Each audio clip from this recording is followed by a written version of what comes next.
Reddy sir Nuthalapadu మాకు ఏలూరు సాంబశివరావు గారు గెలుస్తారని.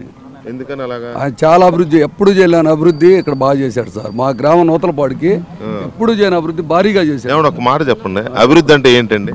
మాకు రోడ్లు కానీ, పొలాలకు వాటర్, కాలువల మీద పాప రేతి నీళ్ళు నిద్రపోకుండా కాలువల మీద ఇక్కడ చెరువులు తవ్వీయడం కానీ, కుంటలో నీళ్లు కానీ మేము 5 ఏళ్ళు మటుకు చక్రంగా వెంకటేశ్వరరావు గారి టైంలో వెంకటేశ్వరరావు గారు మాకు కాంగ్రెస్లో 2 టర్మ్లు ఎమ్మెల్యేగా చేశారు.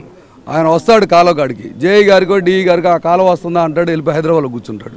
అదే ఏలూరు సాంబశివరావు గారు నిత్యం రేత్రి పాపం కాలువల మీద పండుకొని ఆయన ఒంటరిగా గన్మ్యాన్ కూడా తీసుకోకుండా వచ్చి మా కాలువల నీళ్ళు తీసుకొని మా సస్యశ్యామల పంటలు పండించుకొని ఎకరానికి 30 నుంచి 40 క్వింటాలు మిరగాయలు పండించుకున్నాం సార్. మేము చాలా అభివృద్ధి. ఈ నూతలపాటులో అంతకుముందు నేను కాంగ్రెస్లో అంతకుముందు ఉండా, సాంబశివరావు గారు వచ్చిన తెలుగుదేశంలోకి వచ్చాను. నేను నూతలపాటులో 3 రోడ్లు వేశారు, సిమెంట్ రోడ్లు. నూతలపాటు 4,970 ఓట్లు. ఈ గ్రామంలో మొత్తం సిమెంట్ రోడ్లు ఇప్పుడు వేసినాయి సార్. ఇప్పుడు మీరు సాంబశివరావు గారు బాగా పనిచేశారని తెలుగుదేశానికి ఓటేద్దాం అనుకుంటున్నారా, లేకపోతే చంద్రబాబు నాయుడు గారు కూడా చేశారు? చంద్రబాబు నాయుడు గారు కూడా బాగా చేశారు సార్, చాలా అభివృద్ధి చేశారు మాకు.